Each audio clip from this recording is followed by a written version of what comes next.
work here. It went out the window sometime after midnight, maybe earlier.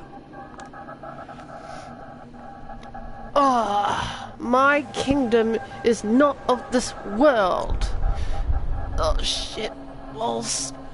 You see, it lies far outside of concrete, tangible reality.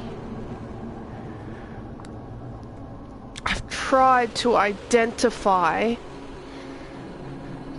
the way people reach it, and am convinced it has something to do with the moon. It says the moon's aura can turn them insane. You've heard the phrases moonstruck and lunatic? The way I see it, the moonlight gives them some subliminal permission to reveal their true selves. Nut job! And so whenever they let silver radiance guide them to the gates of this place, they feel different. Once they pass the doorstep, they're ready to act out.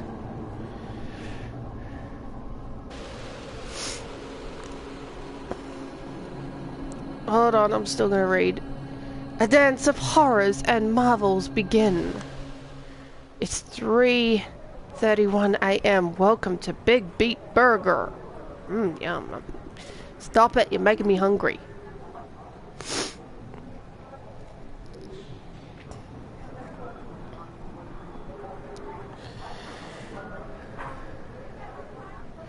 Sorry, I'm just sharing out my live stream. Welcome. Be sure you share out the live stream too, because I'm actually starting again, and it's a very hard job to start again. Create a new playlist. Vampire Masquerade.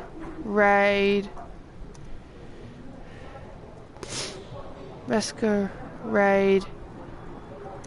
Shadows of New York.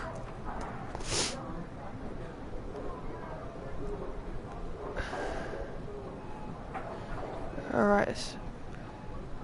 Create.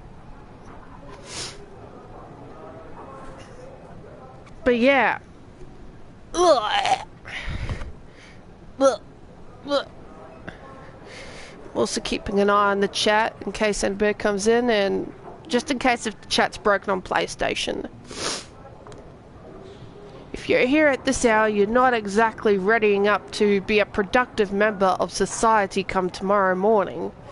More likely you're praying that the sunrise never comes. Insatiable children of the night gather round, hoping to bask in the afterglow of tonight's victories, unwind after frustrating series of failures, or simply fight to keep themselves together. Meanwhile, I'm just sitting here, greedily reveling in every interaction they have. They have no idea they are only here for my amusement. To them, I'm just a random girl sitting in the corner. But this is my domain. I've been coming here almost every night for years. I know where to sit, I know where to look, and where to eavesdrop for maximum amusement. I'm basically a voyeur, and unashamed to admit it. It gave me insight about the human condition. I'd never otherwise have gathered, and more importantly, a necessary skill set to make ends meet as a journalist. As I write on my crappy old laptop, patiently wait for the legion of negative voices in my head to get too tired to offer useless feedback, I keep my senses peeled to pick up stories around me. Of course, a lot of regular events such as food fights are nothing to write home about. Aside from my unfortunate tendency to become collateral damage in someone else's battles, up to this day, I've had washed my clothes because of Coke, Diet Coke, hot coffee, apple pie, and some sort of improvised honey mustard bomb. Every stain tells a different story. Sometimes this hobby is exhausting. Sometimes it's disturbing. Sometimes it's dangerous. Although not as risky as back when I wasn't carrying pepper spray. Still, the sights I've taken in over the years here have made it absolutely worth it. I've got so many stories, I don't know where to begin. Yeah, radical breakups, impromptu morning parties, expected friendships forged in the fires of senseless battle. A lady in a gorgeous Givenchy dress ordering a box of takeout chicken nuggets, paying in cash with her hands completely covered in blood. She was asked if she wanted a napkin. She said no. Two thirsty macho dudes shamelessly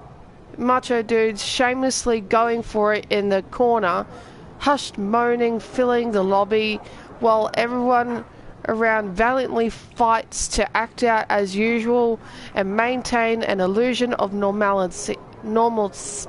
Fuck my English. Fuck. A straight up kung fu fight between a diminutive cashier and some drugged bodybuilder going through a psychotic episode trying to break all the windows. A big guy left the joint jolly convinced he KO'd himself, while the service worker was just standing next to him, proud of his victory too. A middle-aged hag getting a heart attack after screaming her lungs out not to let the Muslims near her food, just because she saw a white girl wearing a hairnet behind the counter. What the fuck? A masked couple robbing the restaurant of 30 hamburgers, forcing the employees to cook at gunpoint. Police later said that those were art students reenacting some hipster book they read. This is life. This is humanity at its worst and best. This is the noise that serves as the foundation of my creativity. This is the soma. This is the soma that keeps me going. This is... Oh shit. Did not mean to do that. Julia. As pathetic as it may sound these days, this is the only place where I feel alive. Fuck. Sometimes I think to myself as a leech, feeding on people's stories, emotions and personalities just because I'm not satisfied with mine. At times I think of my psyche as some kind of shitty post-mortem construct that is fundamentally incapable of honesty, but only yearns for something yet felt and truthful. Does this make any sense? I look at my screen. I look at the screen of my laptop, 3:47 a.m. At this point, I'm almost somnambulic, but nothing interesting has happened yet. Feels like all the customers are watching each other tonight, hoping for the others to provide a fun diversion. This is my turf, you parasitic douchebags. Next time, go find your own.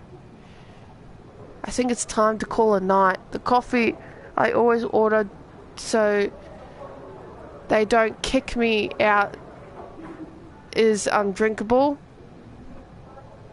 I reread the rough draft I've been working on for the last 6 hours. God damn it, this is pure trash. hold the backspace button until Google Documents page is nothing but a calm white slate. Let out a deep sigh of relief. There is no pleasure more intoxicating for a frustrated writer than ragging on someone even worse than them. And what target is easier than a dumb bitch you used to be 10 minutes ago? I checked the time again. I need to go. I have an important meeting tomorrow at 10 a.m. and I have a hunch it's not going to end well. And it's not because I'm an irresponsible dumbass who needs a few cups of coffee to simply function on a basic level despite like 4 hours of sleep. It's because I only have a hunch of things are not going the way they're supposed to. Click, clack, click, click, clack. The loud clatter of keyboards assault me from all sides, making the splitting headache unbearable. Used to be I dreamed of nothing else but being a part of the New York Lodestar editorial team. It was the first magazine I started reading regularly, the first magazine I ever bought myself. Now simply hearing the word Lodestar is enough to ruin my mood. Never mind seeing all the old farts phoning in more reactionary opinion columns and Wikipedia level analysis of current events. Click, clack, click, click, clack. They used to destroy and rebuild my empire worldwide worldview every month. They shaped my thinking about politics, art and journalism. They even pointed me towards my favorite cigarette brand, for God's sake. Then some talented people started leaving for greener pastures. Some got too wrapped up in their own neurosis. Some became complacent. All of them committed the sin of allowing themselves to grow older. Fresh blood was deemed unnecessary, even though young freelancers kept being bled dry. These days, whenever someone from outside Lodestar talks about the Lodestar, it's because of a few idealistic contributors willing to accept meager pay while putting in serious work. Dumbasses. Other than that, the magazine specializes in publishing pale echoes of provocative ideas I heard somewhere else a few years prior, wrapped in an aesthetic that hasn't been cutting edge for a decade. No wonder the readership is in free fall. But even though the ship is sinking, the old guard won't let it go down without a fight. As in anyone from the outside attempts to board the vessel in hopes of fixing its course or its holes, they will be swiftly taken care of. I should know. Been there, done that. As it stands, the only full-time staff member who doesn't make me regularly attempt to cringe my face off with his writing, Brian. The Lodestar editor-in-chief, Brian Ning. The man sitting in front of me right now, of course, he only has time for editorials these days. A drop in the sea of needs, managerial duties hit him hard. It's the second time he let out a theatrical cough like this. He said this piece now is up for me to react, and I'm coming up blank. But what do you want me to say, Brian? I'm pissed off. I can tell you've already made up your mind, but you still want me to go through the motions just to make me feel listened to. Whatever, let's do this.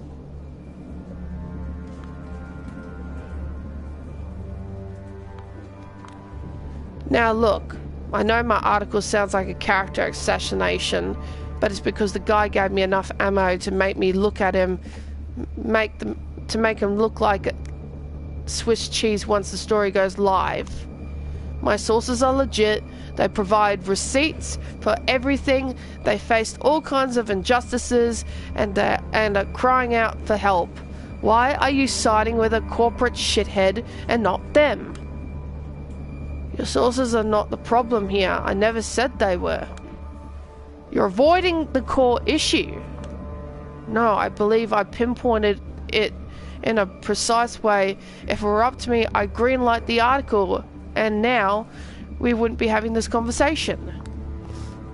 But you're killing the article just because some rich shithead told you he doesn't like it. Get real. This is not about some millionaire jerk calling me to make me an offer I can't refuse. Oh, bullshit. What is that about then? Because it looks awfully like it's about my bosses telling me this outlet can't afford illegal action we've already been threatened with. So millionaire interference. For crying out loud, Julia, don't make me treat you like a child. You know how this works. I published a story and it's Steele versus Gorka all over again. A lawsuit here, a lawsuit there, until we're bled dry. I have a mortgage and 3 mouths waiting to be fed at home. I have an amazing team that doesn't deserve to be torn apart over some... Don't you think it's telling you mentioned your mortgage first? Silence. Just asking questions. I know better than to get into empty semantic arguments with you, Miss Swansky. You're good at them. And the problem is you're still not good enough. Meaning? You're too in love with weaving a good story and establishing seductive narrative to let the facts get in the way. You got enough boring swades with no principles on board these days. They always give you the facts because that's all they can do. I'm using the facts as a way to approach some kind of truth. Except facts can blindside you, and double spiral has enough facts to water down your story to the point where it makes no sense to publish it. Their HR and PR are working overtime to deliver a convincing counter-narrative, and they are doing a great job. I won't mitigate the damage completely, but will put every little thing in question. Jesse Montgomery is a racist, a fraud, a sexual predator, and a downright satanic fuckhead. Julia, let me say it again. Jesse Montgomery is a racist, a fraud, a sexual predator, and a downright satanic fuckhead. Do you personally believe it or not? This is not. You listened to the tapes, you've read the transcripts, you've seen the documents, you've got the files. I'm asking your personal opinion. Do you believe it or not? Click, clack, click, click, click, clack, click. Of course I do, but that's besides the point. It's not. Look, how about I say it out loud and save us both some time? We're not going to have this conversation because there is an actual conversation to be had. You set up this meeting knowing very damn well there is only one way it's going to end. You got a mortgage and 3 mouths to feed. You prioritize the well-being of your direct surroundings over some nebulous concept of greater good. I get it. I really do. Yet, for some reason, it seems like you're only prolonging this conversation and rationalizing your decision so that I forgive you, officially exonerate you. I'm not the bad guy here, Julia. I think you are, Brian. Julia. But I know you're a genuinely decent guy, so you must have prepared something you can say that can turn this ship around. I'm still waiting for you to say it. You made your deal with the devil, but you're not the type to sell your soul. So just tell me, how can you make this up to reset your karma? What have you got? He mutters something under his breath, ending with a self-pitying chuckle. Bad guy, decent guy, a victim of circumstance. I don't know if you really care about about the distinction. But to be honest, as Lodestar Editor-in-Chief, all I got for you is something that will make you think I'm the biggest scumbag in the universe. Oh, fuck me. Oh, come on, don't turn this into a pity party. No, I'm absolutely a scumbag. And why is that? Because I'm firing you.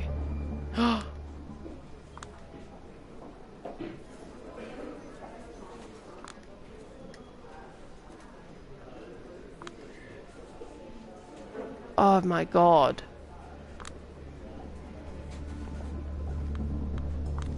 Is this final?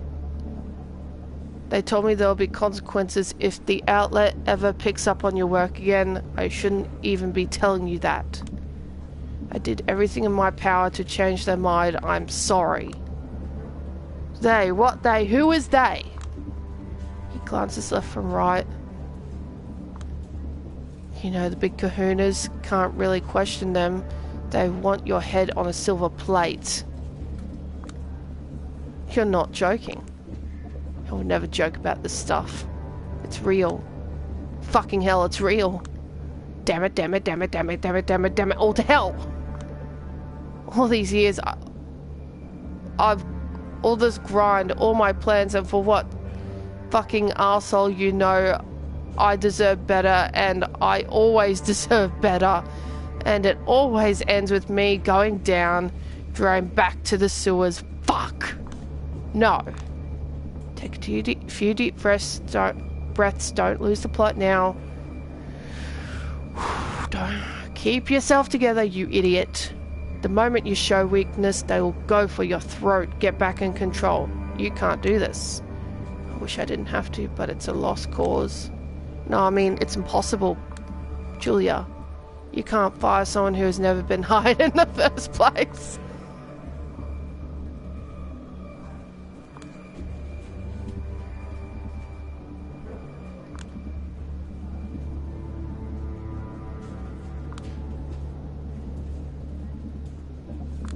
Holy shit. I'm only gonna do the script words. You know what I mean. If I let you work, even under a fake name, it will be the guillotine for me. This is ridiculous. You know I'm gonna start shopping the story around the second I leave this room, don't you? Of course. I know, I told them. Any response? Let us worry about that. Well, that doesn't sound ominous at all. Click, clack, click, clack, click.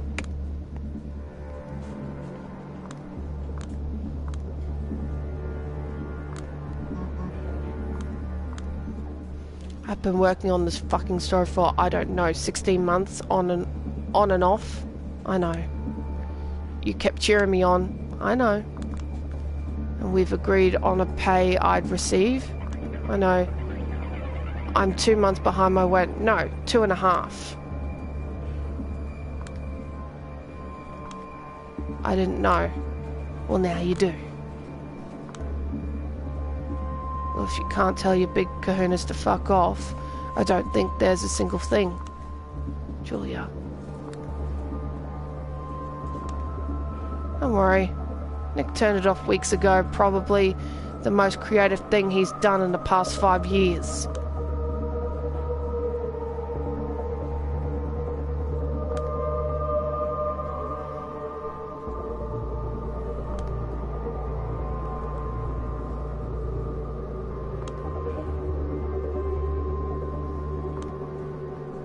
Stop it. Nicholas is a good friend, a respected critic, a member of my team. And put out that smoke. People tell me I let you step all over me. Why do I even let you act this way? Because you once told me honesty is the most important in a mentor-student relationship. And it works both ways. And it because I thought we were friends. And at the end of the day, bosses aren't friends. You must have a terrible mentor if I didn't even teach you that. Yeah, you could have been better. Heh.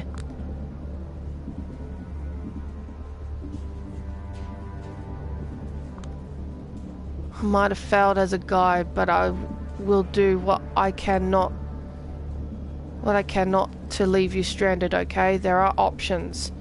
None of them are a remedy for all your troubles, but... wait a second.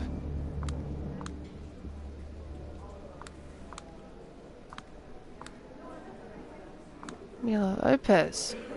She claims she just got laid off from Double Spiral, same as Mike Antonoff and Jared Rivera. What? What is it? What's happened?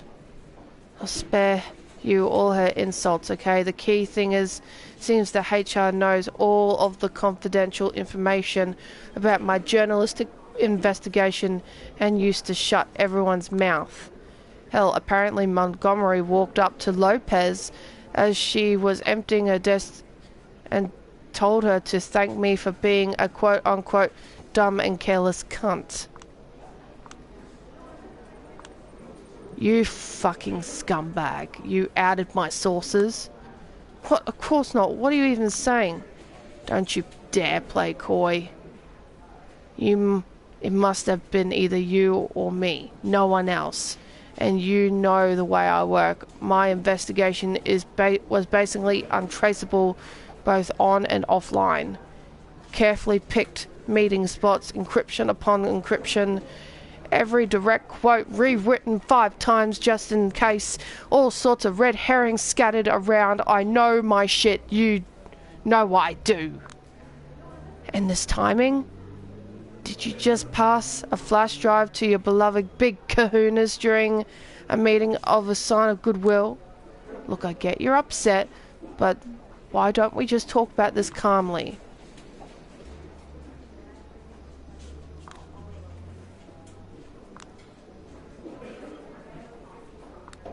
Calmly? Fuck you, Brian. Julia. I've been paranoid for months and months, acting like everyone I didn't know was an assassin or a corporate spy. I know I haven't messed up, not in the way I implicate all of them. Not in the way that I would implicate all of them. But you thought you could get away with this? I haven't done anything improper. Don't push the blame on me. So what, you're claiming it's my fault because you're never the guilty one? It's always the bosses, the economy, the obligations you have, and now me? You're being silly. Quit this martyr bullshit. Calm down. All I have to... You're a moral shithead. You motherfucking calm down for God's sake.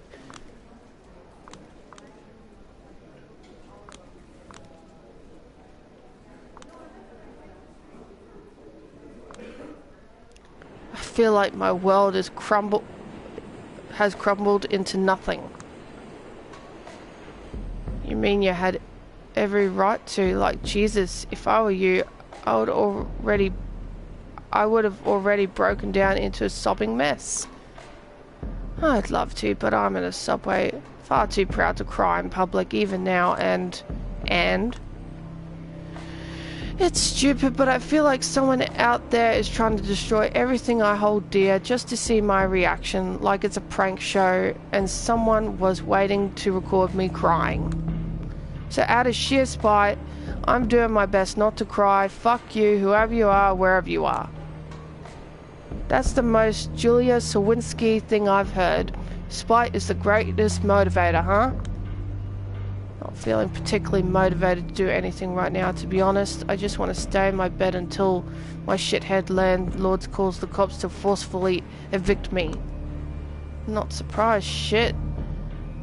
I know whenever life decides to fuck you over, it's always one thing after another. But this is too much. How much is too much? Let's recap last week, June 2019. I'm kicked out of my job. Well, not that I've ever been hired. So let's just say my mentor broke every vague promise he ever made to me.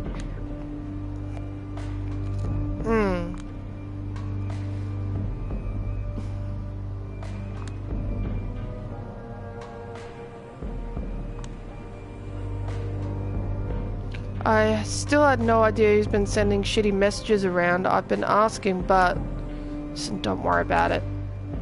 I'm not going to stand idly by and watch you get cancelled by some mean-spirited delusional. I said don't worry about it.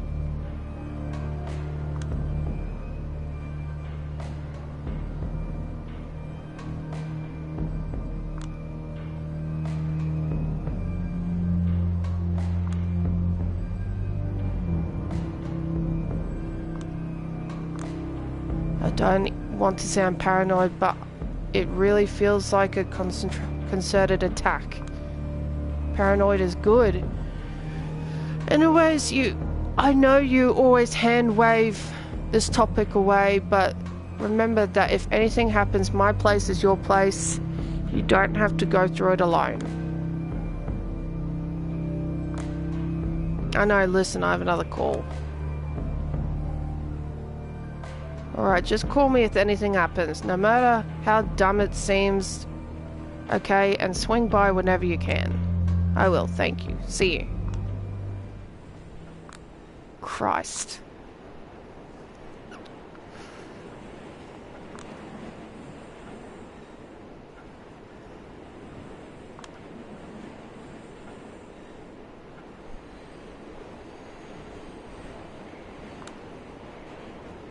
What the fuck?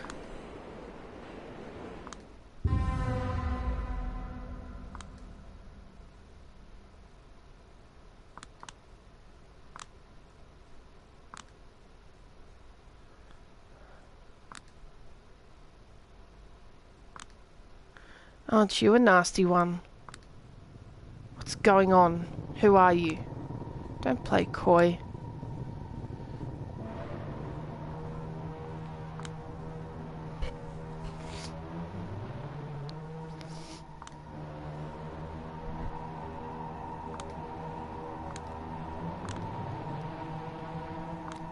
It wasn't me.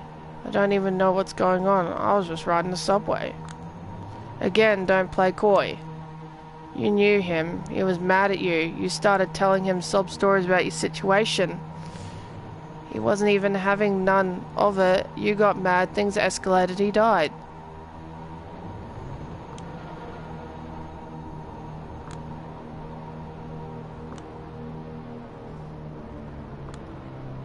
What the fuck have you done to me? Nothing yet. But I'll do what I can to get you locked up for life. This is murder, in the first degree with special circumstances.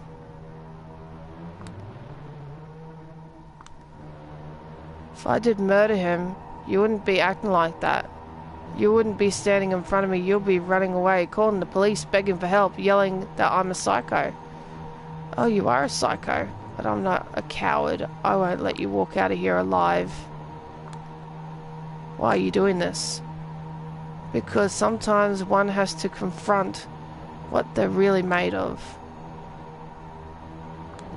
Stop right there or I'll shoot. Go on, it's the only way you can get off the hook, isn't it? The only way you can survive, but you will definitely prove that you are the monster I claim you are. I'm serious. For your own sake, you better be.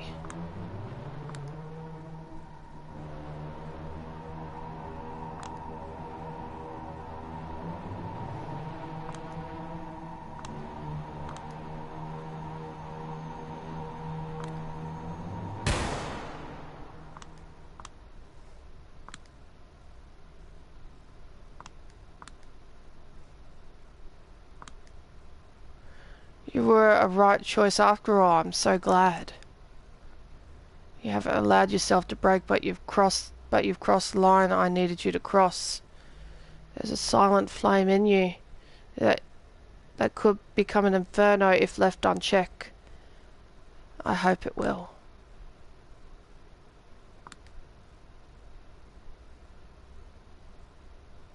Oh dear.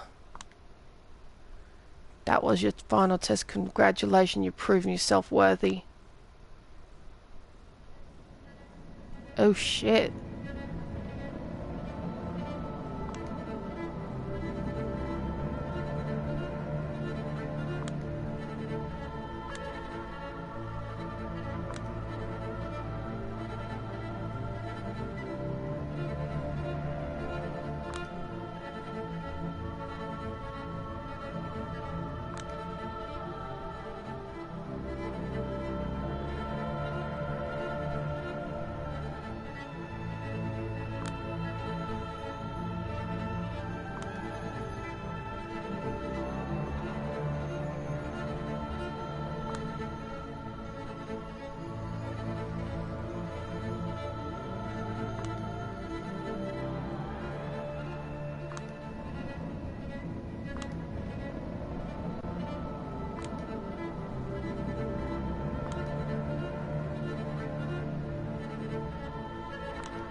No matter what happens next, don't forget you're a monster. But you were lucky enough to be born in a world of monsters, so don't you ever mourn that fact. Embrace it. Ooh.